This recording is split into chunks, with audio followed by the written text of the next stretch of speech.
नमस्कार, नेशन 24 में आपका स्वागत है। मैं नीरज। देखिए, लगातार जो है लोकसभा चुनाव को लेके जो है नेशन 24 की टीम जो है पूरे प्रदेश के दौरे पे है और अभी हम मौजूद हुए हैं संथाल परगना क्षेत्र में और अभी हम तत्काल मौजूद हैं बोरियो विधानसभा क्षेत्र में। तो अभी हमारे साथ मौजूद है तारा मरांडी जी, जो पहले आजसू में थे, पर वहाँ से रिजाइन करके जो है बीजेपी में आए हैं और लगातार जनता के बीच जो है मोदी जी के आह्वान को पहुंचा रहे हैं, उनके संदेश को पहुंचा रहे हैं, उनकी योजनाओं को पहुंचा रहे हैं और लगातार जो है ग्रामीणों से मिल भी रहे हैं, जनता से मिल भी रहे हैं, उनकी बातों को भी सुन रहे हैं, उनकी समस्याओं को भी सुन रहे हैं और ये विश्वास जता रहे हैं कि जीत के आने के बाद उनकी सारी समस्याओं को भी जो है दूर करने का काम करेंगे और बेहतर विकास, बेहतर समाज देने का काम करेंगे। तो चलिए हम इनसे बात करते हैं और जानते हैं इस पूरे प्रदेश, खासकर बोरियो विधानसभा क्षेत्र को लेकर कि आखिर क्या है स्थिति, क्या समस्याएं से जनता को रूबरू होना पड़ रहा है और कैसे उसका निदान होगा और आगामी लोकसभा चुनाव को लेकर इनकी रणनीति क्या है, खासकर पूरे प्रदेश के लिए। नेशन 24 में सर आने के लिए बहुत बहुत धन्यवाद। आपको भी बहुत-बहुत धन्यवाद। सर, पहला सवाल है सर कि आगामी लोकसभा चुनाव को लेके इस प्रदेश की जनता का रुख इस बार किस ओर है? जहाँ तक इस झारखंड प्रदेश की बात है, वर्तमान सरकार अपने झारखंड की जो कार्यशैली है और इसको देखते हुए यहाँ की जनता काफी क्षुब्ध है और विकल्प तलाश रही है। खास करके झारखंड मुक्ति मोर्चा के जितने भी अनुयायी हैं, जितने सपोर्टर लोग हैं, उन लोगों के मन में जो विश्वास था कि हम हेमंत सोरेन जी को लाएंगे तो हम लोगों के लिए आने वाले समय में बहुत कुछ करने वाले हैं, जैसा कि उनका चुनाव एजेंडा में था। लोगों को लग रहा था कि इनके शासन में आने के बाद इसी झारखंड का कायाकल्प हो जाएगा, लेकिन परिणाम जस्ट उसका उलट हुआ और इसलिए लोग हताश हैं, निराश हैं और विकल्प की तलाश में। और ऐसे में भारतीय जनता पार्टी की सरकार ने, केंद्र की सरकार ने झारखंड के लिए या पूरे देश के लिए विकास का जो लकीर उन्हें खींचा है, मैं समझता हूँ कि लोगों की टकटकी निगाह भारत सरकार की ओर है, नरेंद्र भाई मोदी जी की ओर है और लोग चाहते हैं कि हम लोग उनके करीब आए। जरूरत सिर्फ इस बात की है कि भारतीय जनता पार्टी के कार्यकर्ता एक एक जन के पास कैसे पहुंचते हैं और केंद्र सरकार की जो उपलब्धि है वो किस तरह से उनके सामने रखते हैं। क्योंकि मैं समझता हूँ, जहाँ तक मैं आकलन करता हूँ, मैं अपने में चिंतन मंथन करता हूँ, तो भारत सरकार की जो योजनाएं, उन योजनाओं को अगर हम याद करें, स्मरण करें, तो लगेगा कि कोई भी व्यक्ति अछूता नहीं है जिसको उसका लाभ नहीं मिल पाया हो। उन योजनाओं में से कोई ना कोई ऐसी योजना निश्चित रूप से होगी ही जिस योजना से एक जनता यहाँ के लाभान्वित हुए। रही बात कि ये मेरा अपना व्यक्तिगत ये विचार है कि पार्टी और कैंडिडेट दोनों चाहिए और मेरे ख्याल से ये अगर दोनों में तालमेल अगर हो जाता है तो निश्चित रूप से हम इस झारखंड के बारे में कह सकते हैं कि यहाँ की जो 14 सीटें, वर्तमान में अभी 12 ही सीट है अपने नहीं है, तो हमें लगता है कि अगर कार्यकर्ता जिस तरह से लोग क्षेत्र में लगे हैं और लगने की आवश्यकता है और कहीं भी कोई भी कोना, कोई भी प्लेस, कोई भी व्यक्ति नहीं छूटना चाहिए और जिसके पास भारतीय जनता पार्टी वाले नेतृत्व सरकार की जो उपलब्धि है लोगों तक पहुंचाने में हम लोग कामयाब नहीं रहे, बल्कि हर जगह हम लोग उनकी उपलब्धि को हम लोग गिना सके, बता सके, तो निश्चित रूप से। गाँव चले अभियान अभी 2 दिन पहले आप लोगों ने किया, हर गाँव में जाके लोगों से मिले और अपनी योजनाएं, अपने एजेंडा को उन तक पहुंचाया है। कैसा रिस्पॉन्स मिला गाँव में? देखिए, जहां-जहां भी लोग गए हैं, गांव चलो अभियान, मैं समझता हूं कि जहां-जहां भी लोग जाएंगे, हृदय से लोग स्वागत करेंगे और बहुत ध्यान पूर्वक सुनेंगे कि आज तक जिनको, खास करके देहाती क्षेत्रों में जहाँ लोग खास करके जेएमएम के प्रति जिन लोगों का रुझान था, उन लोगों के बीच में भी जाते हैं और भारत सरकार की योजनाओं को गिनाते हैं, उनको समझाते हैं, वो जो लाभान्वित है उसके बारे में बताते हैं। तो लोगों को लगता है कि कल तक हम लोगों ने कुछ और सुना था, लेकिन आप लोग कुछ और सुना रहे हैं और जो हम लोग सुना रहे हैं बिल्कुल हकीकत है, जो सच है, सच्चाई को हम लोग सामने रखते हैं। और ऐसे में लोगों का जो मन में संशय था, जो उन लोगों के मन में भारतीय जनता पार्टी के प्रति एक नफ़रत की जो भावना थी, वो धीरे-धीरे आपका खत्म होते चला जा रहा है। लेकिन इस प्रयास को कहीं और ज़्यादा तेज़ करने की आवश्यकता है। क्योंकि जिस तरह से कथनी और करनी में थोड़ा फ़र्क होता ही है। हम लोगों में एक चीज़ है कि हम लोग दिखावे का करते हैं, लेकिन सरज़मीन में काम तो पूरा करते हैं, 16 आना से 20 आना काम करते हैं। लेकिन वो उसके बारे में लोगों तक सरकार की उपलब्धि को गिनाने में थोड़ा न कहीं हम लोगों से कुछ उसमें कमी आ रही है। और चंपई सोरेन सरकार को जिस नाटकीय ढंग से जो है सरकार गठित हुआ है और आज उनका मंत्रिमंडल विस्तार भी है, पर बहुत सारे विधायक जो है नाराज चल रहे हैं। उनका कहना है कि जब पहले वाले को ही यदि आपको कंटिन्यू करना था तो फिर हम लोग का क्या रोल होगा, नहीं होगा। कई तरह की बातें सामने आ रही है। क्या लगता है कि इसको आप किस नज़र से देखते हैं और इसमें क्या लगता है कि इसमें कहीं न कहीं झारखंड प्रदेश की जनता ठगी जा रही है? सबसे बड़ी बात तो ये है कि आखिर नाराज़गी किस बात की है? आप जनता द्वारा चुने गए हैं। जनता की इच्छा और आकांक्षाओं के अनुरूप आप अपने आप को कितना कहाँ तक खरा उतार पाते हैं, ये सबसे बड़ी बात है। जहाँ तक नाराज़गी की बात है, वो व्यक्तिगत स्वार्थ सिद्ध करने के लिए लोग सोचते हैं कि मंत्रिमंडल में हमको कहीं जगह मिल पाएगी कि नहीं मिल पाएगी, है ना? उसी को लेकर के ज़्यादा उन लोगों के दिमाग में ये चल रहा है, बातें चल रही है। उन लोगों को पब्लिक से कोई लेना-देना नहीं है और ना ही झारखंड के जितने भी झारखंडी लोग हैं, यहाँ में रहने वाले जितने लोग हैं, वो किस हालात में जी रहे हैं, कैसे जी रहे हैं, उसके साथ क्या समस्या है, क्या परेशानी है, उसको बेहतर से बेहतर क्या सुविधा हम दे सकते हैं और इस झारखंड को भी हम अपने इस देश के राज्यों में से कैसे एक बेहतर राज्य के रूप में इसको हम स्थापित कर सकते हैं, इस दिशा में मैं नहीं समझता हूँ कि इन लोगों के पास कोई वैसा कोई विज़न है। और जिस विजन को प्राप्त करने के लिए वो लोग कोई वैसा नक्शा वैसा कोई योजना वो लोग बना रहे हैं।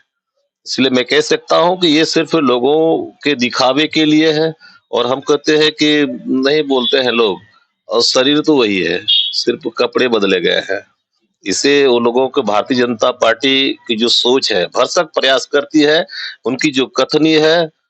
उसी तरह से उनकी करनी भी हो। लोकसभा सीट का राजमहल सीट को बीजेपी से हारने का मतलब आखिर क्या कारण रहा कि बीजेपी से ये छूट गया? इसके पीछे का कुछ तो रीज़न होगा, जिसको आप चाहेंगे कि इस बार दूर हो? देखिए जहाँ तक राजमहल संसदीय क्षेत्र की बात है, ये और संसद अपने झारखंड के और सभी जितने हैं उन संसदीय क्षेत्र से यहाँ का जो डेमोग्राफी है बिल्कुल ही अलग है और यहाँ लोगों की जो आबादी है जिस जिस धर्मावलंबी के लोग हैं, जिस जिस विचारधारा के लोग हैं, वो तमाम लोगों को एक साथ लेके चलने और जिस पर आस्था और विश्वास तो लोग व्यक्त करते हैं, उसके अनुरूप लोगों को अगर कैंडिडेट मिल जाए तो हमको नहीं लगता है कि भारतीय जनता पार्टी कभी इस क्षेत्र में पीछे मुड़ करके देखेगी। बोरियो का सीट चूक जाना के पीछे का कारण क्या है? आप इस पे बेहतर बता सकते हैं। अच्छा खैर इस बीती बात को नहीं, आने वाला ये चुनाव के बाद जस्ट विधानसभा ही चुनाव है, तो इस पे थोड़ा-सा चर्चा होना चाहिए, क्योंकि चुनाव को लेके जनता की आखिर वो मूड क्या था कि जिस कारण से ये दिक्कतों का सामना करना पड़ा और अब जनता के पास जब आप जा रहे हैं, तो वो रिस्पॉन्स मिल रहा है, तो क्या लगता है कि इस पर क्या? पार्टी नेतृत्व तो अच्छी तरह से जान रही है, समझ रही है, लेकिन जहाँ तक मेरा अपना आकलन है क्षेत्र की जनता के चाहत के अनुरूप कैंडिडेट भी होना चाहिए, जो सबको साथ में लेके चल सके और बिना बेहिचक लोग अपने मत का सदुपयोग कर सके और घर से नहीं होता है निकल के लोग वोट देने के लिए बिना किसी संकोच और भेदभाव का वो भारतीय जनता पार्टी के झोली में वोट डाल सके, ऐसा विचार करते हुए लोगों को कैंडिडेट देना चाहिए। मैं समझता हूँ कि पुनः इस सीट्स को भी हम लोग, विधानसभा सीट्स को भी हम लोग निकाल चलिए, पाएंगे। आपका इशारा लगातार कैंडिडेट और बीजेपी की सोच पे है कि किस ढंग के कैंडिडेट को उतारा जाए कि जो है यहाँ पे जनता बाहर आके जो है बेहतर वोट कर सके। लोबिन हैब्रम की हम चर्चा करने जा रहे हैं। उन्होंने सशर्त जो है चंपई सरकार को समर्थन दिया है, पर उनका कहना था कि मैं अल्टीमेटम भी दे रहा हूँ, इशारा आपके मेरे मेरे माध्यम से, कि यदि 15 के बाद यदि वो मेरे शर्तों को नहीं मानते हैं तो फिर से मुझे विचार करना पड़ेगा। तो क्या लगता है उनका वो विचार क्या है, या ये सशर्त क्या है? वैसे मैं किसी व्यक्ति के बारे में ज़्यादा कुछ कमेंट तो नहीं करना चाहता हूँ, फिर भी जो दिखता है, जो मैं देख रहा हूँ पिछले 90 के दशक से, तब से लेकर के आज तक हमने यही देखा कि अपने जैसे बोरियो विधानसभा क्षेत्र में उनका जो प्रवेश हुआ झारखंड मुक्ति मोर्चा के रूप में, और तब से लेकर के आज तक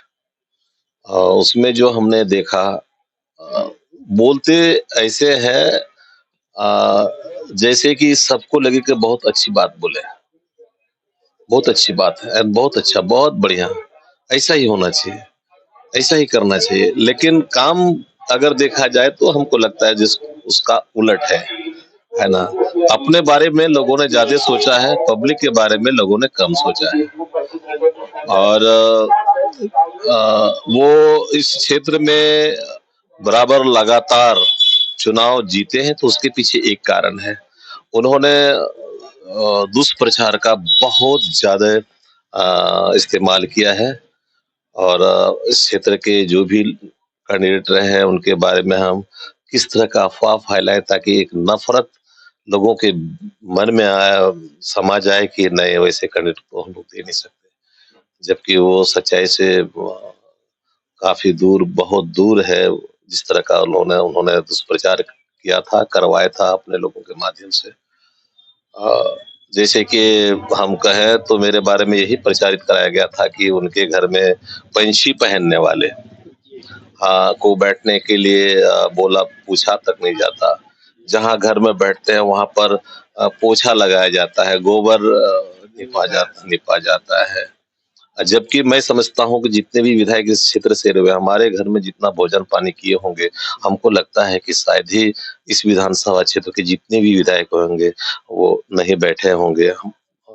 दूसरे के यहाँ, जितना मेरे पास बैठे हैं, भोजन पानी किए, अन्न ग्रहण किए। लेकिन ऐसी ही बात लोग करते आए हैं लोगों के बीच में, जबकि बहुत से लोग ऐसे हैं जो कि हमारा घर नहीं देखे हैं, और उन लोगों के मुंह से ही मतलब इस तरह की बात सुनी जाती है, सुनने को मिली है। और दुख होता होगा। बहुत दुख होता है कि इस तरह का प्रचार कम से कम नहीं करना चाहिए। हाँ, जब मैं बिजली और सड़क के लिए आंदोलन किया था, उस वक्त भी लोगों को कहा गया था कि अगर बिजली आती है तो फिर हम आदिवासियों का घर तो फूस का ही आप उसे हम लोग छावनी करते हैं, तो हम लोगों का घर तो जल कर नष्ट हो जाएगा, तबाह हो जाएगा, बर्बाद हो जाएंगे हम लोग, है ना? और मैं भी ठान लिया था जब तक मैं अपने क्षेत्र में बिजली जब तक नहीं पहुंचवाता, तब तक मेरा आंदोलन जारी रहेगा, और उसमें सफल भी हुआ था। और सड़क के क्षेत्र में मैं सफल हुआ था, क्योंकि मैं किसी को छलने के लिए राजनीति नहीं किया हूँ। मैं शुरू से ही अपना धंधा जो भी काम था मेरा जीने का, उसको छोड़ कर के राजनीति के क्षेत्र में हम इसलिए आए हैं ताकि हम समाज को, इस क्षेत्र को कुछ दे सकें, कुछ राह हम दिखा सकें। और ऐसे में झूठ और फरेब की कोई बात नहीं है, और ना ही मैं उसका सहारा लेता हूँ। हर हमेशा लोगों के कल्याण में है, अपना कल्याण समझता हूँ मैं। और जहाँ हमसे देखा जाता है कि यही काम होना चाहिए, चाहे वो किसी भी क्षेत्र का मामला हो, किसी भी क्षेत्र की समस्या हो, उसको अपनी समस्या समझ करके मैं उसका समाधान करने की दिशा में भरसक प्रयास करते रहता हूँ। सर, इस बार का बोरियो की जनता का रुख क्या होगा? क्या लगता है कि इस बार उनके जो किए गए कार्य हैं जिससे कि नाखुशी नज़र आ रहा है, हम भी कई दौरा किए हैं जनता के बीच में, तो इस बार बीजेपी को सफलता मिल जाएगी? देखिए, मेरे ख्याल से अगर लोग चिंतन मंथन करने के लिए बैठ जाए, हमें क्या करना चाहिए इस देश के लिए, आखिर इस देश को चला कौन रहा है और किसके हाथों ये देश सुरक्षित है, और अगर सबको ये सबके लिए अगर सोच रखते हैं, सबको आगे बढ़ाने के लिए, सब सबकी सुरक्षा, सबका साथ, सबका विकास की सोच अगर किसी के पास है तो नरेंद्र भाई मोदी जी के पास है। सर, इस बार बोरियो के क्षेत्र के लिए वो एक बिजली की आपने चर्चा किया कि आपने कसम खाया था कि हर हालत में बिजली इस क्षेत्र में लाएँगे। तो वो दूसरा कसम क्या होगा इस बार इसके विकास के लिए, बोरियो के विकास और यहाँ की जनता के लिए, जो आपको लगता है कि बहुत इम्पोर्टेंट है और वो यहाँ होना चाहिए? देखिए, सबसे बड़ी बात तो यहाँ ये है, जितनी भी सरकारी योजनाएँ हमको ख़्याल है जब अपने सूबे के मुख्यमंत्री रघुवर दास जी हुआ करते थे, उस वक़्त जितनी भी योजना है, उसको हम लोग धरातल पर उतारने का भरसक हम लोग प्रयास करते थे और जिनके लिए जो योजनाएँ चल रही थी अ, उसके जो लाभुक हुआ करते थे, उन लाभुकों तक योजना कैसे वो पहुँचे इस दिशा में हम लोग बिल्कुल ही सतर्क रहते थे और भरसक प्रयास करते थे कि वो वंचित नहीं रहें। जबकि अभी हमें लगता है कि अभी हालात इसका उल्टा है। सर, अंतिम संदेश लोकसभा चुनाव को लेके आप यहाँ के अवाम को और संथाल परगना की जनता को क्या कहना चाहिएगा? कौन-सा संदेश देना चाहिएगा? हम तो यही कहेंगे ख़ास करके सिर्फ़ संथाल परगना ही नहीं, हम तो पूरे देश को और अपने इस झारखंड के लोगों को कहना चाहेंगे कि भारतीय जनता पार्टी ने इस क्षेत्र को जो दिया है, एकीकृत बिहार से अगर झारखंड अलग भी हुआ है तो भारतीय जनता पार्टी के संकल्प और उन्होंने जो वायदा किया था, लाल कृष्ण आडवाणी जी का जो इस क्षेत्र के की जनता को जो उन्होंने वचन दिया था कि अगर आप लोगों ने अपने इस क्षेत्र से मैक्सिमम सांसद देने का काम किया और केंद्र में अपनी सरकार अगर बन गई, तो आप लोगों की जो चिर लंबित जो मांगे थी, वो झारखंड अलग करने की, उस मांग को हम लोग पूरा करेंगे और वैसा ही हुआ। और जस्ट इसके उलट अगर देखें, तो झारखंड मुक्ति मोर्चा के लोगों ने हर हमेशा झारखंड राज्य अलग करने के नाम पर शोषित, दलित, पीड़ित को न्याय देने के नाम पर लोगों ने राजनीति किया। लेकिन मैं समझता हूँ कि झारखंड अलग करने की जो लोगों की मांग थी और उसके लिए जो लोगों ने आंदोलन किया था, लोगों ने आंदोलन को ही बेच दिया था। और यहाँ के शोषित, दलित, पीड़ित की जो स्थिति है, ज्यों की त्यों बनी है। जहाँ तक जितने भी दलित, शोषित, पीड़ित लोग हैं, उन लोगों का दुःख दूर करने के लिए, उन लोगों की समस्या को दूर करने के लिए भारतीय जनता पार्टी ने ही बहुत कुछ काम किया है। जो कोई भी आदमी अगर गाँव, देहात कहीं भी जब पहाड़ों में जाकर के भी लोगों से पूछ सकता है कि ये किसकी देन है, तो निश्चित रूप से बताएँगे कि ये भारतीय जनता पार्टी की ही देन है। तो मान के चलें कि इस बार के लोकसभा चुनाव और विधानसभा चुनाव जो आगामी उसके बाद शुरू होगा, दोनों में इस बार जो है बीजेपी परचम फहराएगी चूँकि कार्यकर्ता, जनता और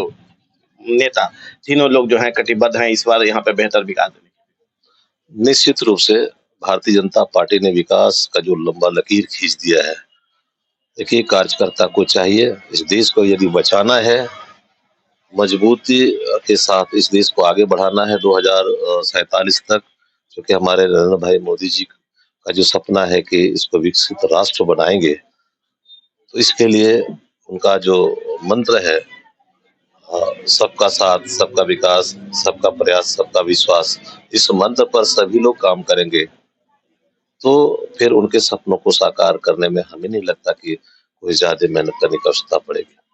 तो अभी आप सुन रहे थे रामानंद जी को जो उन्होंने बोरियो विधानसभा क्षेत्र से आते हैं और लगातार जनता के बीच बने हुए हैं, उनकी बातों को सुनते हैं, उनकी समस्याओं को चुनते हैं और उसे हर हमेशा जो है निदान करने की कोशिश करते हैं। इनका वादा है, इन्होंने कहा है कि इस बार के जो बीजेपी की जो हम लोग गाँव चले अभियान के तहत जनता के बीच गए हैं, वहाँ हम लोगों को अच्छा रिस्पॉन्स मिला और कहीं न कहीं इस बार लोकसभा की बात करें, चाहे विधानसभा की बात करें, दोनों दोनों जगह हम लोग परचम फैलाएँगे और हर हालत में जो है झारखंड के विकास के लिए, स्वास्थ्य के लिए, सेहत के लिए जो है बेहतर कार्य करते हुए एक नई ऊर्जा, नई ऑप्शन प्रदान करेंगे। आप देख रहे हैं नेशन 24 न्यूज़। नमस्कार।